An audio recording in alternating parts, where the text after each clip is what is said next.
Guys, let's face it, renting in London can be hard. After countless phone calls with real estate agents, many backs and forth, heartbreaks, it can take you up to 6 weeks to search and secure an apartment and another 6 to 8 weeks to finally move in.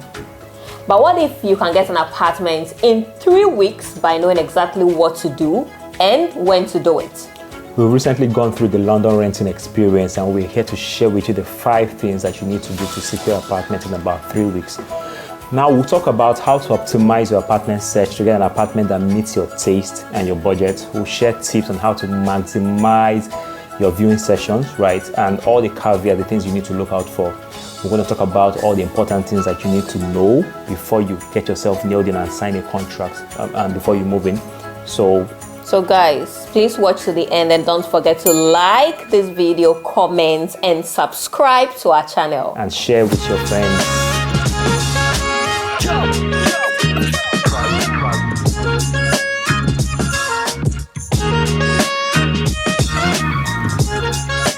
Yeah, so the first thing you need to do is to plan before the apartment search begins. It is said that if you fail to plan, you plan to fail. And this is true about starting an apartment search in any city, but especially in London. So what you need to do as part of your planning is to decide what type of apartment that you want. Is it a studio, one bedroom, 2 bedroom? Right. Based on your budget, also based on the amount of space and based on the number of people you want to live with. And also you want to decide whether it's a finished or unfinished apartment. Yeah, I mean, it's also important for you to have a list of choice locations, like where you want to live. I mean, most people know that. So if you want to live close to a place of interest, right? If you want to live close to your friends, if you want to live close to your work your school or wherever. So you decide that when you know those places, right? It could be 1 or 2 places or more. Then you take City Mapper app. We'll link it in the description. And then this app has a map that can show you the train routes or the tube routes and how close they are to this city. So you're able to decide how many hops of train you need to do to get to these places. So that way you can prioritize where you want to stay. Yeah. So another important thing that a lot of people miss is to write down the must-haves that you need in your apartment. Right. Some people have a list of things that they need to have at all costs. Some people want washing machines. These are popular in London apartments anyways with dryers. Some people want dishwashers. Pet-friendly, children-friendly apartments. In our own experience, we wanted a separate kitchen because my husband here likes cooking peppered food that has strong aroma. His wife likes peppered food. Of course, peppered food is nice. But you will not forget your budget, right? Man, everything comes with a budget. Yeah, budget is important. You need to think about how much you're willing to part with every month, which includes your rent per calendar month. And also you would think about utility bills. Council tax. Yeah, the council tax, like electricity, water, gas, internet, right? They are not part of the rent per month. And they also want to ensure that your gross salary is at least 2.5 times the rent per month. Or otherwise, they will screen you out. Yeah, so your gross salary needs to be 2.5 at least of your annual rent. So once you know all these things, you decide on the list of questions you need to ask the landlord, the agent, when you are going to move for the viewing, right? You want to know who manages the building. If there's a defect, if there's a fault, you need to know who to ask, right? These are very important things to know ahead of time. You want to know if the landlord lives in the country or the landlord is abroad. Our landlord is not in the country, but she's very, very responsive. She's great, right? Yeah, so we're lucky. Yeah, we're lucky for that one. You also want to know if it's managed by the landlord, right? Or if they have an estate agent who manages. And if it's an estate agent who manages it, you want to be sure you've checked their reviews if they're good people. Yeah, another important thing to note down is to ask your landlord or your estate agent if the landlord is thinking of renting selling the apartment anytime soon. That's also very important. Because you will not want to move into an apartment for a long term when they are thinking of selling it in the short term. Because you get attached to the place, and after 1 year they tell you come and move because we want to sell, and that's not a very good experience. Yeah, you have to go through all the long list of apartment searching. That's a good point. So now you're done with your planning, right? The next thing you want to do is searching for your apartment and booking the viewings, man. This is the most important part, right? So we recommend that if you're coming out from outside the UK, you do this 1 week before you arrive, because you want to start booking and spamming them and then booking viewings for the next week.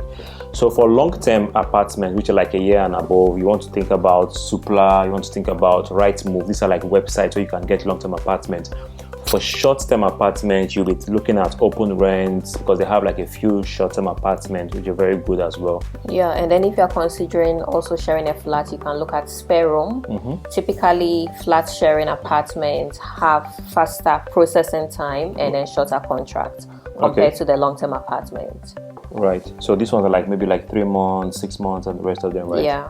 Okay, so you'll be sharing a flat with somebody else or like with a group of flatmates. Yes. Okay, so when you go to this website, so you would typically just enter your choice location. You want to enter all your preference and your parameters, your budget, your target location, and then you like click on search and it will pull down the list of apartments, right, based on your filters, your min and max budget, and also you want to filter on the date available to move in. Dates, is it in the next 3 months or 6 months time? You also want to check the size of the apartment, not just with photos but also with a floor plan. These are typically part of the pictures. And you also see things like maybe the landmarks that are close to the apartment, the malls, if there's a school, the closest train station. They usually show you these things, right? And one thing you notice is that apartments that are like closer to train stations could be more expensive than the ones that are like farther out, because there's an incentive for being able to walk straight to the train station. So once you see all these things, you want to look at the videos, look at the pictures, look at what you really see, because most times they are very accurate and what you see is what you get. Then once you decide on the apartment, you like it, the next thing is what? Click on book the viewing, fill the form, put your details, and then select a time for view and then submit, right? Yeah, and you also want to give priorities to the apartment that are recently listed, like in the last 2 days, 3 days, 1 week, because typically apartments that have been listed for 1 month or weeks behind might have already been rented out and they have not been taken down from the site. And you want to book like around 20 apartments a day, because the response rate is around like what, 30%? Yeah, like 20 plus apartments. Yeah, and then another recommendation is that once you speak to an agent, you could ask them to give you recommendations for other apartments that they might have based on your budget and your preferences. Yeah, so typically what happens is that when you book the apartment, they will maybe call you back in like 2 to 3 days. Right, so maximum 3 days they will call you back, and they start calling like 11 a.m. So when they call, that's when they wake up. Yeah, that's when you wake up. So you really want to like also try to help them cross sell. Like, okay, do you have other apartments that match my budget, that match my preferences and location? And they will tell you, yes, so we have these. I can send you an email. So typically they will just send you an email. Yeah, so that you get more options. The more options, the better. Right. So now you've booked multiple viewings. You have gotten a number of viewing appointments lined up every day. So you want to optimize viewing time by booking multiple viewings on the same day for apartments in locations that are within close proximity of each other. Yeah, that's a smart move. And then when you have these viewings coming up, what do you want to do? You want to make sure that when you go there, you ask all the questions, like all the doubts you have, right? Things you're not be able to clear on the phone with the agent, you ask them these questions. When you get there, you want to check like things like the water pressure. You want to be sure that when you open one tap in the hand basin, that the shower that the shower pressure is not affected, right? You want to check the tap, you want to check the sink, you want to ensure that you like what you see, right? You want to also be sure that like the sink and the bathroom taps are like one mixed tap and not two separate ones that are like, very, very funny looking when you want to use it. And you want to be sure that they will separate water dials, like they are just one dial instead of separate ones, because sometimes trying to find a balance between two of them can be very, very hard. Very hard and difficult. And if you find that the former tenants are in the apartment when you go for the viewing, don't rush. Take your time to look around well. Sometimes you feel like you're invading their privacy. It doesn't matter. They're expecting you. And then you want to note all those defects you have seen, write them down, because you need them when you're like negotiating contracts, right? Yeah. Another thing you want to do is to check the vibe of the neighborhood when you go and view the apartments. Do research on the area. Is it safe? What's the crime rate? Do you like the vibe?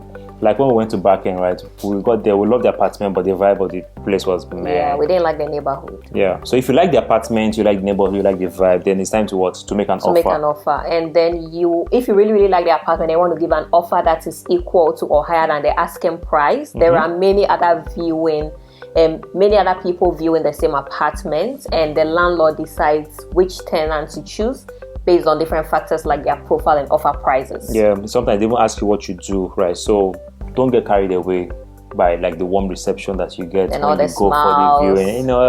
It's so nice, so cute. Where are you from? From Nigeria, from Ghana?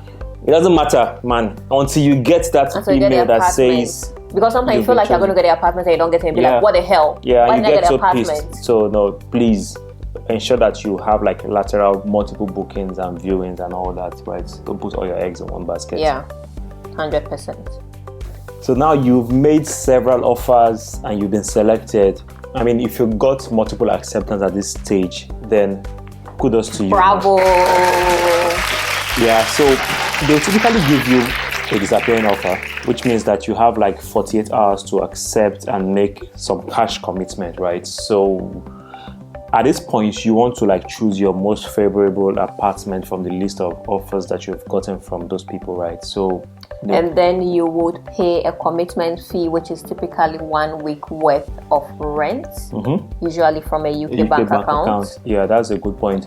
So this commitment fee is usually like an advance payment of your rent. So it doesn't mean like you're just paying it away, right? So if your commitment fee is like £400 and your rent is 1,400, it means your first month rent will be like £1,000, right? So the point is now, how do you prepare for like the main thing, which is the contract signing and the reference check procedure? Very important, right? So you definitely want to have your documents ready, right? It's a list of documents that's typically required. One very important one is something called right to rent and your UK residency. Then you want to think about your employment contract. You want to think about like your reference letter from your employer or your sponsor. You want to think about reference letter from previous landlord, and this is very problematic to get. It's hard to get. Yeah, but then if you say you live with family and friends, then utility bills as proof of address will suffice. Yeah, so just tell them like you'll be living with your friends all your life and nobody will ask any questions, right? So you remember those defects that we told you to note when you're doing your viewing? Yeah. You need them right now because they need to go into the contract. It needs to be written, every single one, that the landlord will fix them before you move in. Yeah, right. And then you would pay a security deposit, which is typically 5 to 6 weeks worth of rent. Yeah. And the rent is paid in advance and is paid monthly. Yeah, so that security deposit is usually paid back to you when you are leaving the apartment, provided there are no defects, right? So that's also a very, very good point to note. And it's a one-off payment. Yeah. So guys, if you found this video useful, please leave us a like, subscribe to our channel, and drop comments at the end of the video. Yeah. So now to the last part. At this point, the contract and reference procedures have been concluded. And the first month rent should have been paid. You are waiting for your start date to move into your new apartment. Right. So what happens on your moving date? Well, I mean, before the date, right? So you want to agree a check-in time with the landlord or the moving agency, right? Why is agreeing a check-in time important? You remember for us, like the day we moved out of the short-term apartment, right? That was also the same day we were going to move into this apartment. Yeah. So that means that we had like this very tight window where we had to check out from Highbury and also check in here, and that was like, from west to east. So we had the checkout time of like noon and agreed the check-in time of like 9 a.m. So we could just like, move across the town and move our things. So when you get to the apartment, the first order of business should be your inventory check before you do anything after breathing sharp. So you want to take videos, take pictures of any defect you see, because the default assumption is that everything is in perfect condition. So anything you don't report on that day, just know that it means it's good, and if it's bad, you spoiled it. So this is usually done by a moving agency that is hired by the company, but if none is provided, make sure you do it by yourself and report it. So you should check for stains on the carpet or scratches or marks on the floor, right? Or any defects with the furniture, sofa, all of those things, very important. Yeah, and this is the time where you have to prepare to spend some money, right? You want to think about like all the one-off expenses you want to buy, like vacuum cleaner, bed sheet, rug. If you like a nice rug, some extra chair, you want to buy these things. And you also want to, so another thing we want to talk about is like fraudsters, right? So when we were coming to London, we were trying to get a short-term apartment, because typically you won't just travel into London and get like a full long-term apartment. You have to incubate somewhere, get a short-term apartment for a period, and then move long-term. And then we had a situation where we got defrauded by some fraudster because maybe we also trusted them too much, or we didn't do enough due diligence. We ended up paying for the apartment on a separate platform. He sent us an invoice with the platform, and then we paid on that platform. Yeah, so what happened was that we did not pay on the original platform, which was Open Rent. Yeah. Because this fraudster told us that he did not have a short-term license. And so in order for us to have a short-term stay of 1 month or 2 months, we needed to pay him separately. So he sent us a separate link to pay an invoice amount. And this was not a good thing because it was a fraudster and we didn't know that. So one thing that you need to be aware of is that make sure that when you're booking on these short-term platforms, which allow payments on these platforms, pay on these platforms by all means. Like booking.com, Airbnb, Open Rent. Make sure that you make all payments on the platforms, and also try as much as possible to view the apartment even before you make the payment. So I would even recommend viewing over trying to make payments on the platform, because I've seen reports on like even booking.com or Airbnb or Reddit. Where you have catfish apartments. Right. So you will see the apartments. So some people don't look at the reviews to see people trying to say, please stay away from this apartment. Right? Guys, you need to check reviews. So reviews are very important, right? But then viewing the apartment is like the ultimate, because that way you get to put a face to the name. If it's a scammer, would never agree for you to view and meet him in person. Exactly, because they know that you're able to like confirm the identity, maybe even have a picture or something. So that's one way if you're able to do a viewing. Otherwise, just maybe land in London, stay in a hotel, then get a short-term apartment that you can view before you make payments. And I think that's all. That's a wrap for this segment of the video. So please, if you like this video, and I'm sure you do like it, please like the video, comment. We want to hear from you. Also share with your friends because it might benefit them. And subscribe. Please subscribe so you can get notified when we release the next series of videos. Right. So guys, have a good one. See you later.